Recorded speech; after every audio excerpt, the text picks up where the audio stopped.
டாக்டரிடம் கேளுங்கள் நிகழ்ச்சி தொடர்கிறது. நேர்களே, இன்றைய நிகழ்ச்சியில் தமிழக மக்களுக்கு மன உளைச்சல் ஏற்பட்டிருக்கா, இந்த மன அழுத்தத்திலிருந்து அவங்களை எப்படி மீட்டெடுப்பது போன்ற பல விஷயங்களை பற்றி பேசிட்டு இருக்கோம். அடுத்ததாக ஒரு நேர் வந்து இணைப்பில் இருக்காரு. திருப்பூர்லேருந்து சரவணன். வணக்கம். வணக்கம் சார், டாக்டர் இங்கே இருக்காங்க, உங்களுடைய கேள்வி கேட்கலாம். ஓகே மேடம், சொல்லுங்க சார். நான் சரவணன் பேசுகிறேன் திருப்பூர்லேருந்து. சொல்லுங்க சார். ஒன்றும் இல்லை, இந்த மக்கள் வந்து எல்லாத்தையும் கவர்மெண்ட்டே தப்பு பண்ணி கவர்மெண்ட்டை ப்ளைம் பண்ணிட்டு இருக்கிறாங்க.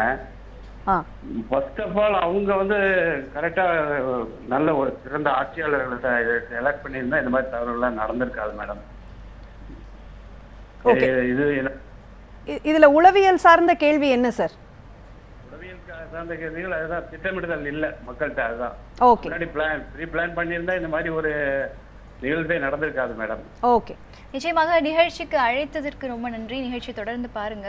அதாவது மக்கள் வந்து திட்டமிடலோட இல்லை, ஸோ வந்து இவங்க அரசை குற்றச்சாட்டு வைக்கிறாங்க அப்படிங்கிற மாதிரி இல்லை. அது வந்து அந்த கோபம் யாராவது ஒருத்தர் மேலே காமிக்கணும். அது வந்து இப்போ நீங்கள் காமிச்ச அந்த வீடியோ கிளிப்ஸில் கூட அந்த அம்மா ரிலீஃப் கொடுக்க வந்த ஒருத்தர்கிட்ட அவங்க கோபத்தை காமிக்கிறாங்க. அதே மாதிரி தான் எல்லாருக்கும் இந்த நேரத்தில் வர ஒரு இயல்பான ஒரு இயலாமையினால் வர கோபம் வந்து அதை வந்து நாம் பொருட்படுத்தாமல் தொடர்ந்து ரிலீஃப் ஒர்க் பண்ணுறது வந்து அங்கே ரொம்ப முக்கியம். ஸோ அதை வந்து நம்மளை அவமானப்படுத்தினதாவோ இன்சல்ட் பண்ணினதாவோ எடுத்துக்கக்கூடாது களப்பணியாளர்கள்.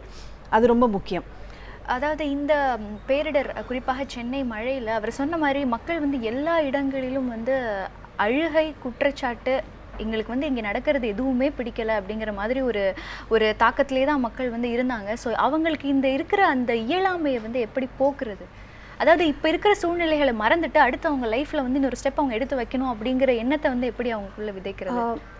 அது வந்து எகெயின் இந்த பாதிக்கப்பட்ட எல்லாரும் ஒன்றா ஒரே இடத்துல இருக்கும் பொழுது, இப்போ இந்த மாதிரி மற்றவங்க அவங்க கிட்ட போய் கேட்கும்போது அவங்க பேசுகிறாங்க இல்லைங்களா, அதுவே வந்து ஒரு விதமான ஒரு உளவியல் ரீதியான ஒரு இன்டர்வென்ஷன் தான். Right, ventilation. அவங்களால அவங்க மனசில் இருக்கிற பாரத்தை சொல்லி ஆத்திக்க முடியுது, அவங்களுடைய துக்கத்தை. அதே மாதிரி ஒரே பிரச்சனையை சந்திக்கிற ஒரு 4-5 பேர் ஒரே இடத்துல இருக்கும் பொழுது அவங்களுக்குள்ள பகிர்தல் இருந்ததுன்னா ஓரளவுக்கு இதுலேருந்து அவங்க கொஞ்சம் மனசை தேத்திட்டு வெளியில் வர முடியும்.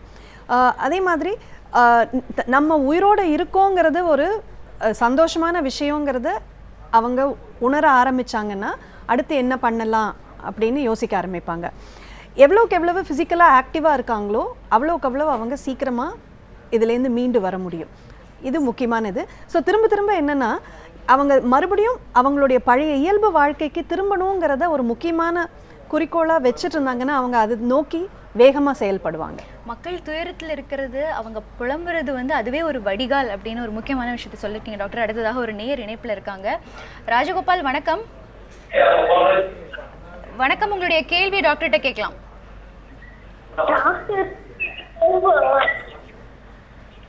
மேடம் வணக்கம். வணக்கம் சார், சொல்லுங்க. மேடம் நான் கேட்குறேன் மேடம், அதுக்கு முன்னாடி ஒரு நிமிஷம் பேசுகிறேன் மேடம். ஆக்சுவலாக வந்து நான் வந்து ஹோட்டல் வேலையில் எக்ஸ்பீரியன்ஸ் ஆகி மேடம், நான் வந்து இங்கே சென்னையில் நிறைய இடத்துல வேலைக்கு போனேன். ஓகே. வேலைக்கு சென்னையில் ட்ரை பண்ணேன் மேடம். நான் போன வருஷம் 2 வருஷத்துக்கு முன்னாடி. அப்போ வந்து என்னாச்சுன்னா எனக்கு சென்னையில் வந்து யாருமே வேலை கொடுக்கல மேடம். சரி. சென்னையில் வந்து வேலை கொடுக்கல, அதனால வந்து எனக்கு வந்து டெல்லியில் வர வேண்டியதாக போச்சு. மழை தொடர்பா, மழையினால ஏற்பட்டிருக்க மன உளைச்சல், இது தொடர்பா உங்களுடைய கேள்வி? அது ரிலேட்டடா சொல்ல வரேன். நான் வந்து ஹோட்டல் வேலை வந்து ஒரு ஹோட்டலா ஏறி இறங்கி எனக்கு வந்து வேலை கிடைக்கல. ஹலோ, சரி சொல்லுங்க மேடம். அது இதோட ரிலேட்டட் முக்கியமான பாயிண்ட் தான் சொல்ல போறேன் நான். சொல்லுங்க. 2 வருடத்துக்கு முன்னாடி சென்னையில வேலை தேடி நான் அலைஞ்ச மேடம். எனக்கு யாருமே, எனக்கு 20 வருஷம் அனுபவம் இருக்கு, ஆனா யாருமே வேலை கிடைக்கல. சரி.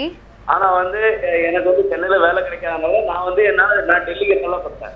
நான் அதனால டெல்லியில ஒரு வேலை கிடைச்சி டெல்லிக்கு வந்துட்டேன் நானு. சரி. அதனால என் குடும்பம் வந்து தண்ணி இல்லாம நாங்க வந்துட்டோம் இங்க சென்னைக்கு. ஆனா என்னோட சகோதர சகோதரிகள், உறவினர்கள், அப்புறம் சென்னை என்னை வாழ வச்ச சென்னை வந்து என்னை வாழ வச்சு என்ன மாதிரி கோடிக்கணக்கான ஆளுகளை வாழ வச்ச சென்னை மேடம். அது சரி. அது வந்து இந்த மாதிரி ஒவ்வொருத்தரும் ரொம்ப ரொம்ப கஷ்டப்படும் போது நான் தண்ணியில என் காலை வைக்கலன்னா கூட டெய்லி நான் வந்து என் மனசு வந்து ரொம்ப பாதிப்பு அடைஞ்சிச்சு. இல்ல சார், உங்களுடைய கேள்வி என்ன? இல்ல என்னோட கேள்வி என்ன டாக்டர், இப்போ என்ன அப்படின்னா சென்னையை வந்து ரொம்ப நம்பி என்னுடைய உற்றார் உறவினர்கள் எல்லாம் விட்டுட்டு என்னோட வேலைக்காக நான் சென்னைக்கு வந்தேன். ஆனால் இப்போ வந்து சென்னையில் ஏற்பட்டிருக்கக்கூடிய பாதிப்பு வந்து எனக்கு மிகுந்த மன உளைச்சலை தந்திருக்கு. தண்ணியில் கால் வச்சா கூட என்னால் வந்து அதை ஏற்றுக்க முடியல அப்படிங்கிற மாதிரி. கண்டிப்பாக இது வந்து ஒரு இந்த பேரிடனுடைய ஒரு தாக்கமாக தான் இருக்குது அவருக்கு. இதை விட வந்து இதே மாதிரியான ஒரு தாக்கம் 2004 சுனாமி வந்த பொழுது அந்த மீனவ மக்கள் கிட்ட இருந்தது. நாங்கள் வந்து ஒரு தாய் மாதிரி மதித்த அந்த கடல், தெய்வமாக கும்பிட்ட அந்த கடல் எங்களை ஏன் பழி வாங்குச்சு? இந்த கேள்வி வந்து நாங்கள் அந்த கடலோர மாவட்டங்களில் சுனாமிக்கு அப்புறம் அங்கே களப்பணியில் இருக்கும் பொழுது திரும்ப திரும்ப மக்கள் எங்களை கேட்ட கேள்வி இது. இதுக்கு யாரும் பதில் சொல்ல முடியாது, ரைட்? இது வந்து ஒரு தான் ஏமாற்றப்பட்டு விட்டோங்கிற அந்த உணர்வு வந்து இட்ஸ் அ நார்மல் ரியாக்ஷன். இதனால் நிறைய நாள் அதுக்காக யாரும் மீனவர்கள் இனிமேல் நாங்கள் கடலுக்கே போக மாட்டோன்னு சொல்லலை, எல்லாம் திரும்பி போயிட்டாங்க. அதே மாதிரி இதனால யாரும் சென்னையை விட்டுட்டும் போயிட போகிறதில்லை. இதெல்லாம் அந்த நேரத்துக்கு வர ஒரு ரியாக்ஷன். இது எல்லாமே வந்து அந்த இனிஷியல் ஒரு 2-3 வாரத்துக்கு இருக்கிற உணர்வு. இதெல்லாம் நார்மல். இதெல்லாம் தானே அவங்களோட இயல்பு வாழ்க்கைக்கு திரும்பும் பொழுது இது படிப்படியாக குறைஞ்சிரும். ஸோ இப்போ இவருக்கு சென்னை மேலே இருக்கக்கூடிய இந்த அதிருப்தியை வந்து இப்போ அவர் எப்படி போக்கிக்கிறது? அது தானே சரியாயிடும். அவருடைய இயல்பு வாழ்க்கைக்கு திரும்பும்போது அது தானே சரியாயிடும். பட் இது வந்து ஒரு நெகட்டிவாக ஒரு எண்ணமாக அவர் வளர்த்துக்காமல் இருக்கணும்.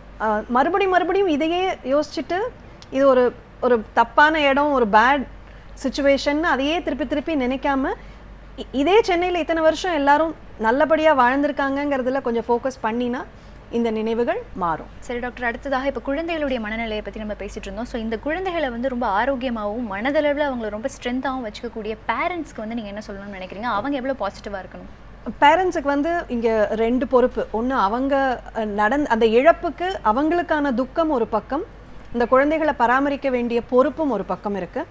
இதில் வந்து பெண்கள் பார்த்திங்கன்னா அவங்க இயல்பு வாழ்க்கைக்கு சீக்கிரமாக திரும்புவாங்க. ஏன்னா குழந்தைகள் இருக்குது அப்படின்னா அவங்கள பார்த்துக்கிற அந்த பொறுப்பு அவங்களுக்கு இருக்கிறதுனால அந்த குழந்தைக்கு சாப்பாடு கிடைக்குதா, அது பத்திரமா இருக்கா, அதுக்கு தேவையானதெல்லாம் இருக்காங்கிறத அந்த கவனிக்கிறதுல அவங்களுடைய கவனம் திசை திருப்பும் பொழுது அவங்களுடைய துக்கம் தன்னால் கொஞ்சம் கொஞ்சமாக குறைய ஆரம்பிக்கும்.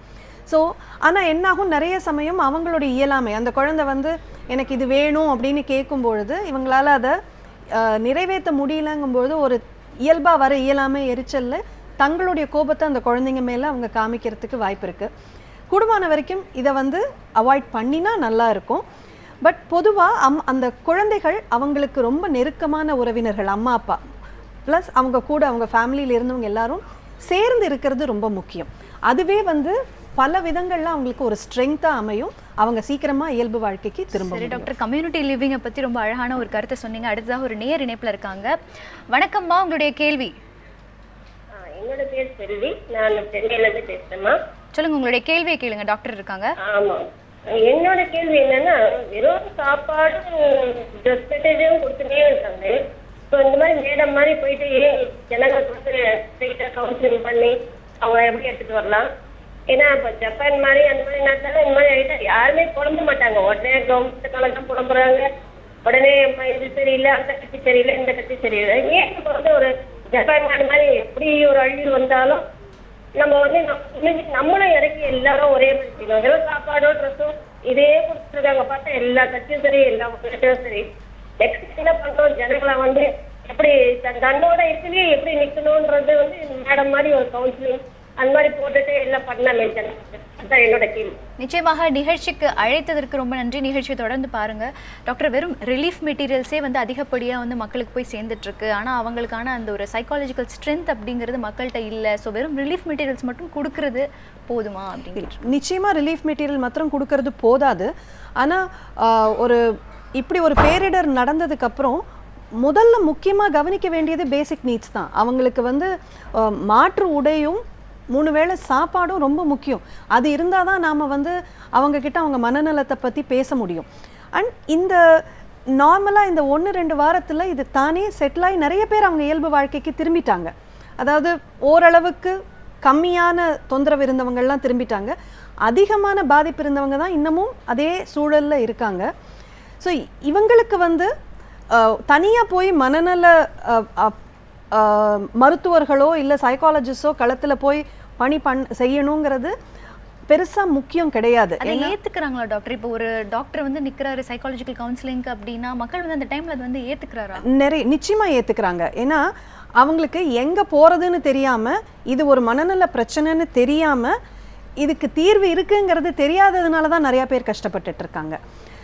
ஸோ இதில் வந்து சைக்காட்ரிஸ்டோ சைக்காலஜிஸ்டோ போகிறத விட அந்த களப்பணியாளர்களே ஓரளவுக்கு அவங்களுக்கு இதை பற்றின கொஞ்சம் ஒரு விழிப்புணர்வு இருந்ததுன்னா அவங்களே ஐடென்டிஃபை பண்ணி ரொம்ப தேவையாக இருக்கிறவங்கள வந்து ஒரு மனநல சிகிச்சைக்கு கூட்டிகிட்டு வர முடியும்.